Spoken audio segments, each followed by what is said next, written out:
À la une de cette édition d'information 20h du 21 mars 2013, 9e conclave Afrique-Inde et le Cameroun qui glane des lauriers à New Delhi, la conférence annuelle de la Confédération des industries indiennes qui s'est tenue du 17 au 19 mars 2013 en présence d'une forte délégation venue de Yaoundé sous la conduite du Premier ministre a débouché sur des mémorandums d'entente entre les deux pays. Yann Filemon et les représentants du secteur privé qui l'assistaient ont obtenu des autorités indiennes leur intervention prochaine dans les secteurs de l'ingénierie, notamment dans le secteur de l'agriculture, des mines et du tourisme.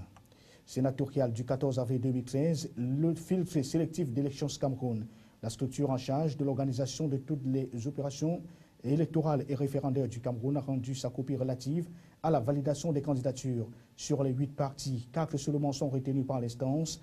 Sur 40 listes également reçues, seulement 17 passent. Les recalés sont actuellement à préparer leur voie de recours. Mesdames, Messieurs, voilà pour le sommaire. Merci de rester sur Camille 24. Bonsoir. Prenons donc à l'ouverture de ce journal les échos du 9e conclave Afrique-Inde et le Cameroun qui a glané des lauriers à New Delhi.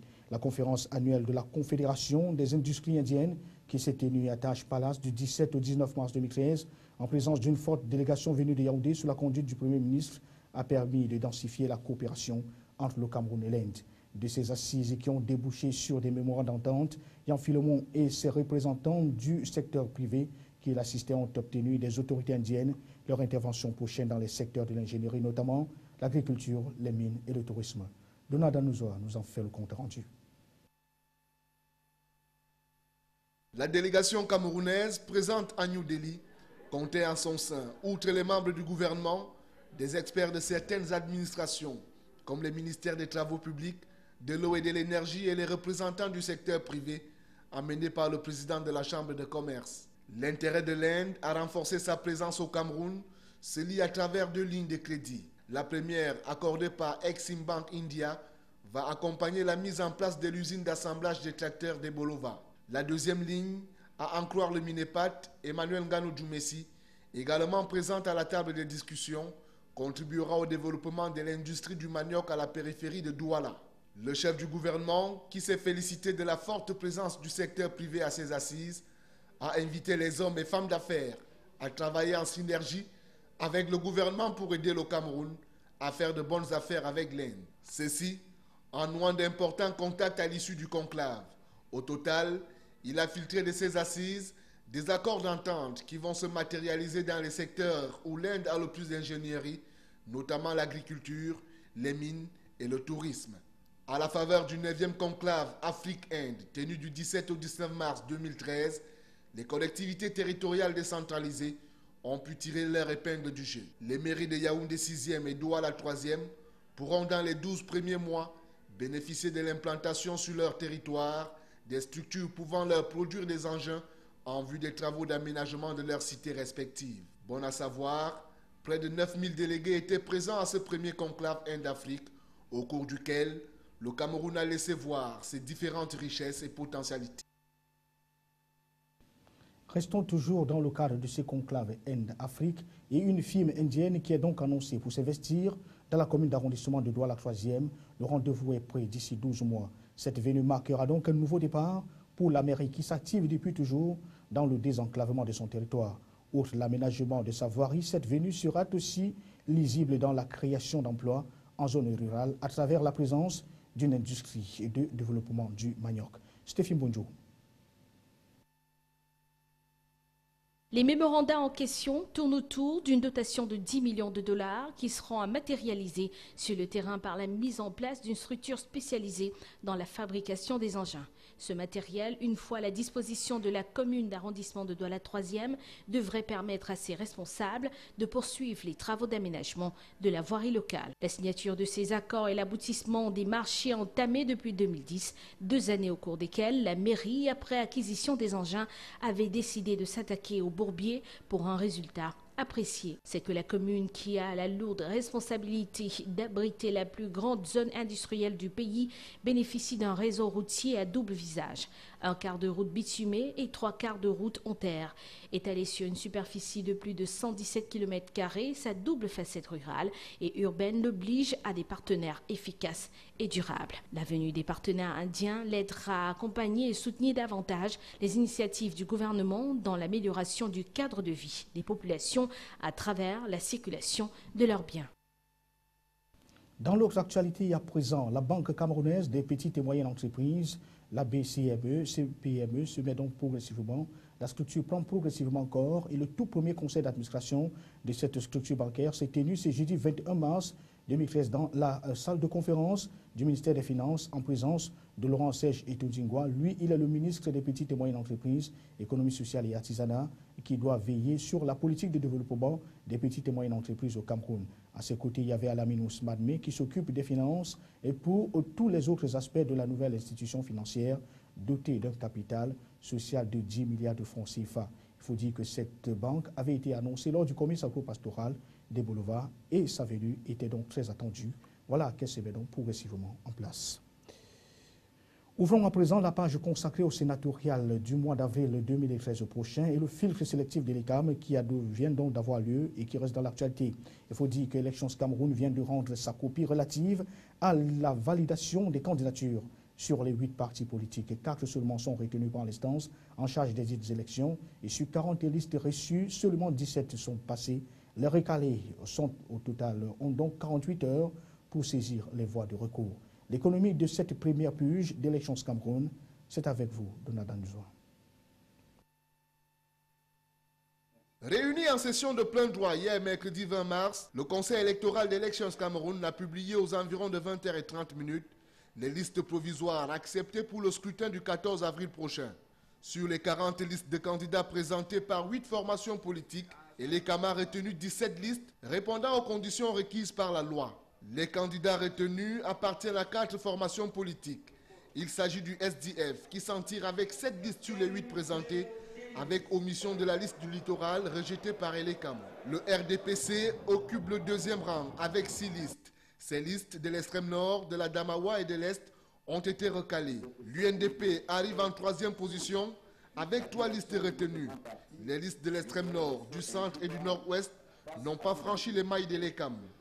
L'unique liste de l'UDC dans la région de l'Ouest passera devant la commission de validation comme une lettre à la poste. Les dossiers des autres partis politiques en lice ont été rejetés, notamment ceux du FSNC de Issa Chiroma Bakari, mis hors de course dans la Damawa et le Nord. L'Alliance nationale pour la démocratie et le progrès de Amadou Moustapha ne répond pas aux critères légaux dans l'extrême nord, le sud et le sud-ouest. La seule liste du MDR de Dakol et d'Aïssala dans la région de l'extrême nord n'a pas prospéré. Il en sera de même pour les 3 factions de l'UPC dont les listes ont été rejetées. Les motifs de rejet de candidature évoqués par l'ECAM portent notamment sur la constitution par les partis des listes non conformes à la loi. Les recalés doivent donc se conformer à l'article 129 du Code électoral qui précise que les contestations ou réclamations relatives au rejet ou à l'acceptation des candidatures sont soumises à l'examen du Conseil constitutionnel dans un délai de 2 jours suivant la publication des candidatures. Restons dans le cadre de ces sénatoriales pour dire que l'ECAM et les conseils municipaux de Douala-2e se sont concertés. C'était au cours d'une réunion d'information ce 21 mars et le chef d'antenne communale de la localité a échangé avec ses élus locaux sur les modalités relatives au bon déroulement du scrutin annoncé pour le 14 avril prochain. Reportage Éric Ticheux, José Ngongan. D'après les indications données au cours de la rencontre par l'agent électoral, chaque conseiller municipal est obligé de voter, faute de quoi il sera déchu par le conseil. Ainsi, la réunion de ce jour visait à sensibiliser les élus locaux sur les articles du code électoral, à savoir les listes électorales, les cartes électorales et les bureaux de vote. Nous nous sommes fait le devoir à Elections Cameroun d'encadrer, n'est-ce pas, tout le processus électoral. Et ça a été surtout l'occasion de rappeler aux conseillers municipaux toutes les lois qui dictent, extraites n'est-ce pas, du code électoral, qui dictent le comportement que doit avoir le conseiller municipal face à cette élection qui est capitale pour nous. La mairie d'arrondissement de Douala, deuxième, compte à ce jour 36 conseillers municipaux sur 41 après 4 décès et un déchu. Chacun devra se rendre personnellement à l'agence LECAM pour le retrait de sa carte électorale. Ce document qui lui permettra de participer à l'élection et à en croire les informations reçues par les uns et les autres, il ne pourra voter ailleurs que dans le département où il a été enrôlé. Ils devaient savoir qu'est-ce qu'ils vont faire le jour de vote, qu'est-ce que la loi a prévu. Et nous félicitons d'abord LECAM pour l'inscription sur la liste électorale. Vous savez qu'on avait 90 000 avant et avec le doublon. Vous savez que des fois, on part inscrire quelqu'un et puis lui-même part encore s'inscrire. Il y avait le doublon.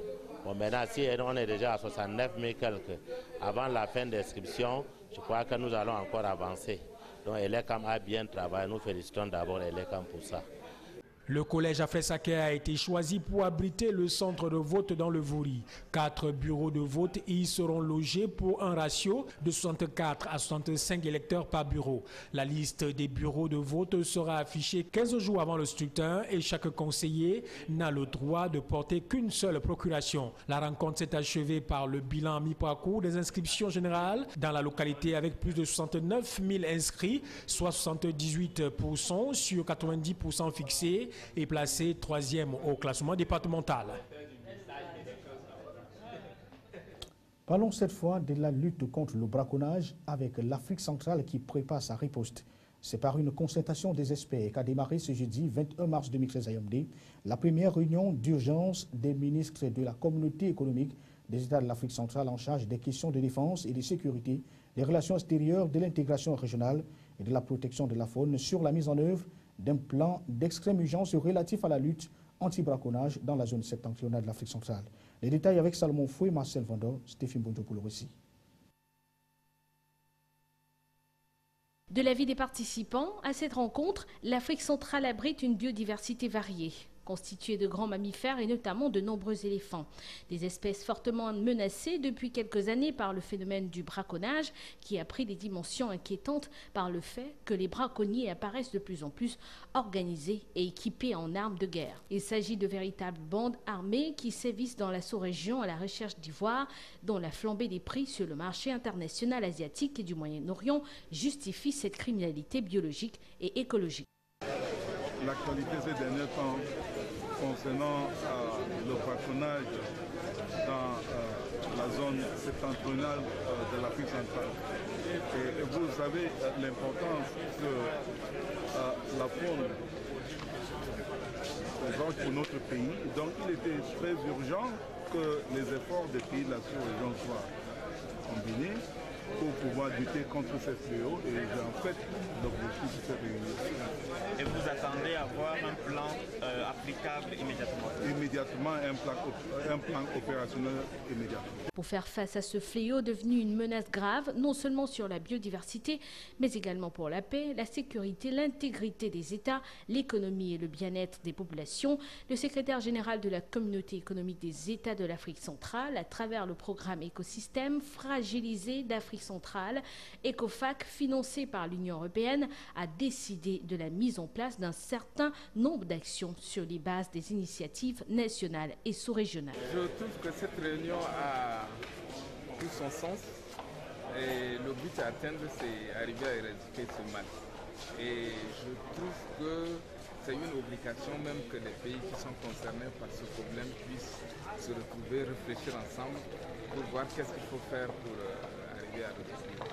Au premier rang de cette démarche figure le projet d'accord de coopération tripartite entre le gouvernement de la République du Cameroun, le gouvernement de la République centrafricaine et celle du Tchad relatif à la lutte anti-braconnage transfrontalière. Pendant 3 jours, les experts de ces pays vont élaborer des stratégies efficaces susceptibles de barrer la route au braconnage. Dans la dernière actualité fait état de plus de 300 éléphants abattus l'année dernière au parc de Boubandida au Cameroun et plus d'une centaine décimés il y a quelques jours en territoire tchadien. Enseignement supérieur à présent, les responsables récemment nommés à l'université de Douala par le ministre de l'Enseignement supérieur ont reçu la recommandation de se mettre résolument au travail pour atteindre les objectifs de la dite institution, résolument tournée cette année 2013 vers l'élaboration du budget programme. Il faut dire qu'ils ont reçu cette recommandation du recteur de cette institution universitaire. C'était au cours de la cérémonie de leur prise de fonction. Une cérémonie qui s'est tenue en présence de la nombreuse communauté universitaire. Jacques Ondoa et Apollinaire Zoubenbon nous en disent plus. En installant dans leurs fonctions les 86 responsables récemment nommés par le ministre de l'Enseignement supérieur, le professeur Dieudonné Oyono leur a clairement défini la vision de l'année 2013 de l'institution dont il a la charge. Une année au cours de laquelle toutes les énergies seront concentrées sur l'élaboration du budget programme, avec d'une part la programmation des activités et d'autre part une gestion axée sur les résultats. J'ai émis un certain nombre de recommandations, par exemple la célérité dans le traitement des dossiers, un accent particulier sur les enseignements et notamment la professionnalisation des enseignements, la recherche, la bonne gouvernance parce que c'est très important et tout cela également nous allons mettre en place un cadre qui permet aux étudiants de travailler en toute sérénité grâce à l'amélioration en ce qui concerne les équipements. Les nouveaux promus sont conscients du défi qui les interpelle et pour le professeur Dieudonné Oyono, il est temps de se mettre résolument au travail. J'ai été nommé au poste de la communication comme chef de service. À mon niveau, il s'agit d'entretenir l'univers médiatique, les relations médias-université de Douala, redorer le blason, l'image de l'université, apporter une nouvelle vision à la communication. Donc, entre autres, sont des défis qui m'attendent à mon niveau. C'est tout en les félicitant que le recteur de l'université de Douala leur a souhaité la bienvenue dans leur nouvelle fonction et c'est dans toute la convivialité que la cérémonie s'est achevée. Allons cette fois à l'éducation de base pour parler de cette excellence scolaire qui est donc primée à Douala Premier. Les meilleurs élèves des 5 écoles pilotes de cette circonscription administrative viennent au même titre que les enseignants méritants des écoles publiques de Diboum. Donc, Passi Akwa, on a pris au groupe 1 et 2 de recevoir les prix et primes d'une association caritative basée dans la capitale économique du pays. Le geste de ce groupe trouve son essence dans sa volonté d'accompagner l'action gouvernementale de lutte contre l'électrisme dans la gente féminine. Retour sur la cérémonie, c'est avec Sadou Mamoudou et Benan Dormo. Ces écoliers en liesse et débordants de joie sont venus en masse célébrer les lauréats, lesquels se recrutent parmi les écoles pilotes, choisies de commun accord avec la délégation régionale de l'éducation de base pour le littoral à Douala. Dogbassi, Diboum, Akwa, Bonapreso, groupe 1 et 2 sont donc les moules de ces génies qui viennent ainsi de recevoir l'onction de l'excellence. Une magnanimité d'un groupe caritatif qui vient ainsi permettre à ces apprenants de meubler leur congé de Pâques. Et nous vous proposons à présent de suivre donc au sortir de cette cérémonie la réaction de quelques responsables et des donateurs même de cette journée d'aujourd'hui. Voilà donc qui nous amène à parler cette fois de la lutte contre le VIH-Sida dans la région sanitaire du littoral. Les Médecins sans frontières met un terme à son partenariat. Depuis 2009, l'hôpital des districts de Nilon et le centre médical intégré donc de Nilon de Soboum, autant pour nous, de l'arrondissement de Soboum, sont assistés dans ce combat contre la grande pandémie par Médecins sans frontières et qui a trouvé aujourd'hui des mettre un terme puisque les deux institutions sanitaires sont désormais à même de voler de leurs propres ailes. Benoît Dormo et Serge Tetka pour les détails. À la fin de ce projet, c'est en tout 2200 patients mis sous ténofovir et 3300 qui ont fait gratuitement l'examen de charge virale. Médecins sans frontières se retire donc avec le sentiment du devoir accompli. En effet, le projet ATAR, amélioration des traitements, agir contre la résistance du sida, avait deux principaux axes. Primo, une première ligne de traitement incluant le ténofovir et la détection précoce des cas d'échec thérapeutique grâce à la charge virale. Un examen qui n'est pas encore subventionné par l'État du Cameroun. En se retirant, Médecins sans frontières garde tout de même un espoir. Quand il a les conditions requises pour travailler, il le fait très bien et nous n'avons pas besoin de nous substituer à ceux qu'ils font habituellement. Nous avons donné un appui, c'est-à-dire qu'il y a un ministère de la Santé avec des infirmiers, des médecins, comme j'ai dit, qui travaillent et nous leur avons donné un appui pour montrer que peut-être telle molécule, ça peut être plus intéressant, peut-être que tel examen c'est beaucoup plus intéressant et qu'ensemble, quand nous innovons, nous allons de l'avant. Au-delà des allocutions diverses, l'on retiendra de cette cérémonie pleine de symboles que les PV-VIH, les personnes vivant avec le VIH, de l'unité de prise en charge de Nilon et de Soboum sont à l'abri. Le suivi sera désormais assuré par le ministère de la Santé publique qui prend le relais. De prise en charge des personnes vivant avec le VIH et quand les partenaires viennent comme MSF, ils viennent en appui au programme qui est en place. Je pense qu'ici à Nilon, comme je l'ai dit, grâce au passage du projet ATAR, nous avons beaucoup appris parce que ça nous sert, c'est un site pilote. Le personnel soignant de cette formation sanitaire a été outillé, son plateau technique relevé avec un bâtiment R+1 pour le circuit complet du patient et singulièrement des personnes vivant avec le VIH. De la santé encore au bas de cette page nationale trisomique. Et alors, c'est sous ce thème que s'est célébré ce 21 mars 2013 la deuxième édition de la trisomie 21. Dans la capitale économique, l'événement a donné lieu à une conférence débat qui a regroupé experts et parents d'enfants atteints de cet handicap. L'initiative mise sur pied par l'Association pour la rééducation et le soutien des handicapés trisomiques visait principalement à démystifier le mal encore plein de préjugés en Afrique. Pour les détails, retrouvons Abel Timbichaga et Jean-Jacques Kondoa. Être trisomique n'est pas une fatalité. L'enfant trisomique peut mener une existence autonome. Voilà le message d'espoir qu'a voulu transmettre ce 21 mars l'Association pour la rééducation et le soutien aux handicapés trisomiques. C'est un message à l'adresse des parents parce que quand l'enfant trisomique apparaît, c'est un bouleversement dans la famille.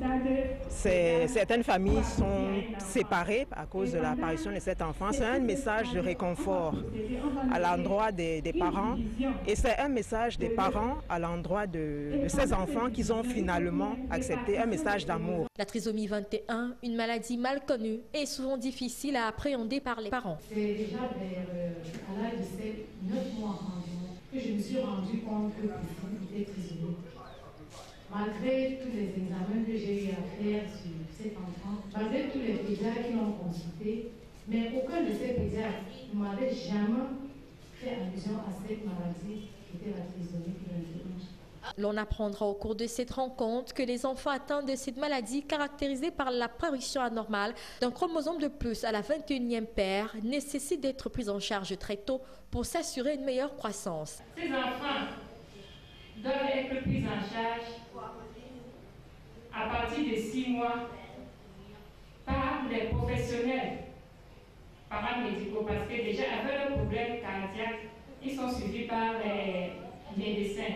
D'autres spécialistes. Pour en savoir, la trisomie 21 est l'une des premières causes de déficience mentale. Les malades sont également touchés par des malformations cardiaques et physiques. Cependant, la maladie n'est pas contagieuse. De plus, les trisomiques sont des êtres sensibles, pleins d'amour et pas du tout conscients de leur état. Pas besoin donc de les marginaliser. Un peu difficile à soutenir tout de même. À l'étranger, Proche-Orient, à Ramallah, Barack Obama croit toujours à la solution à 2 États entre Israéliens et Palestiniens. En Turquie, le chef kurde emprisonné Abdallah Öcalan appelle les rebelles à déposer les armes. Pendant ce temps, sur la question des otages, c'est une mise en garde des ravisseurs de la famille française enlevés au Cameroun. L'AFP nous livre l'essentiel de l'actualité internationale. Barack Obama croit toujours à une solution à 2 États entre Israël et les Palestiniens. C'est ce qu'il a déclaré lors d'une visite inédite à Ramallah, en Cisjordanie, où il a rencontré le dirigeant palestinien Mahmoud Abbas. Mais le président américain n'a pas tracé la voie pour parvenir à cette solution et s'est abstenu d'appeler au gel de la colonisation israélienne. L'espoir de paix ravivé en Turquie. Le chef kurde Abdullah Öcalan appelle depuis sa prison les rebelles à déposer les armes. Le message très attendu du fondateur du PKK a été acclamé par la foule à Diyarbakir. Cet appel historique au cessez-le-feu concrétise plusieurs mois de discussions avec Ankara pour mettre un terme au conflit qui déchire le pays depuis bientôt 30 ans et a causé la mort de plus de 45 000 personnes. Une mise en garde des ravisseurs de la famille française enlevée au Cameroun. Ils préviennent que la force ne servira pas à les libérer dans une nouvelle vidéo transmise à l'agence France-Presse au Nigeria où les otages seraient retenus. Les islamistes de Boko Haram demandent la libération de prisonniers. Le changement dans le logement, c'est maintenant. 20 mesures d'urgence pour le bâtiment. François Hollande a dévoilé un plan visant à relancer la construction de logements frappés par la crise. Parmi les mesures, une TVA réduite à 5% pour la construction de logements sociaux. Le chef de l'État souhaite également voir doubler le nombre de rénovations énergétiques de logements d'ici 2014. Il mesurait plus de 8 mètres. Voici le squelette du plus grand reptile volant préhistorique jamais trouvé au Brésil, un ptérosaure géant dont la reconstitution a été présentée au musée de Rio. Le fossile presque complet a été découvert dans le nord-est du pays, avec son squelette préservé, même le crâne. C'est le plus grand spécimen jamais trouvé dans l'hémisphère sud et le 3e au monde. À retenir de cette édition d'information, 9e conclave Afrique-Inde et le Cameroun qui glane des lauriers à New Delhi, la conférence annuelle de la Confédération des industries indiennes qui s'est tenue du 17 au 19 mars en présence d'une forte délégation venue de Yaoundé sous la conduite du Premier ministre Yan Filemon a débouché sur des mémorandums d'entente entre les deux pays. Yan Filemon et les opérateurs économiques qui l'accompagnaient, amenés par le président de la Chambre de commerce, ont donc obtenu de ces derniers leur intervention prochaine dans les secteurs de l'ingénierie, notamment l'agriculture, les mines et le tourisme. Et puis sénatorial, du 14 avril 2013 prochain, le filtre sélectif d'élections du Cameroun, l'organe en charge de l'organisation de toutes les opérations électorales et référendaires au Cameroun, a rendu sa copie relative à la validation des candidatures. Sur 8 partis politiques, 4 sont retenus par l'instance en charge donc des dites élections. Sur 40 listes reçues, seulement 17 sont passées et l'heure est actuellement à l'introduction ou alors à la préparation de l'introduction des recours par les recalés. Mesdames, Messieurs, merci d'avoir été des nôtres. Nous vous souhaitons de passer des bons moments en compagnie de nos programmes qui se poursuivent. Merci.